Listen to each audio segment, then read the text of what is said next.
ఒకవేళ ఇచ్చినటువంటిది ఈ DI direct speech, yes ఇక్కడ ఈ డైరెక్ట్ స్పీచ్ ఉన్నది కాస్త ఇండైరెక్ట్ స్పీచ్లోకి మార్చినప్పుడు, మనకు రిపోర్టెడ్ స్పీచ్ లేదా ఇండైరెక్ట్ స్పీచ్లోకి మార్చినప్పుడు, ఒకవేళ ఇచ్చినటువంటిది సింపుల్ ప్రెజెంట్ టెన్స్లో ఉంటే, రిపోర్టెడ్ వర్బ్ సింపుల్ ప్రెజెంట్ టెన్స్లో ఉంటే సింపుల్ పాస్ట్ టెన్స్లోకి మారుతుంది.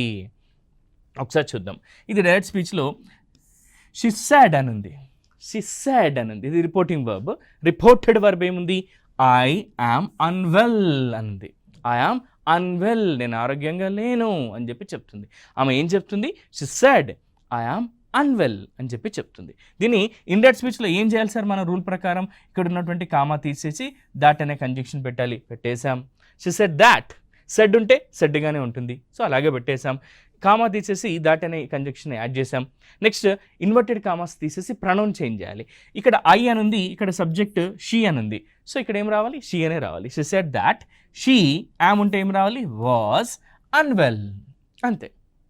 ఇన్వర్టెడ్ కామాస్ పెట్టాల్సిన అవసరం లేదు, ఎందుకంటే ఇది ఇండైరెక్ట్ స్పీచ్ కాబట్టి. నెక్స్ట్ ఇంకొక సెంటెన్స్ చూద్దాం. He said he lives in Mumbai.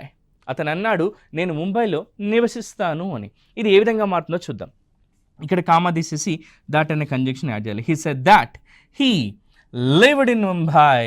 Lives అని ఉంది, సో ఇది సబ్జెక్ట్ ప్లస్ ఎస్ లేదా ఈఎస్ లేదా ఐఎస్ ఉండాల్సి ఉంటుంది. సబ్జెక్ట్ లేదా ఎస్ లేదా ఐఎస్ ఉండాల్సి ఉంటుంది కాబట్టి ఇక్కడ మనం ఇది పెట్టాం.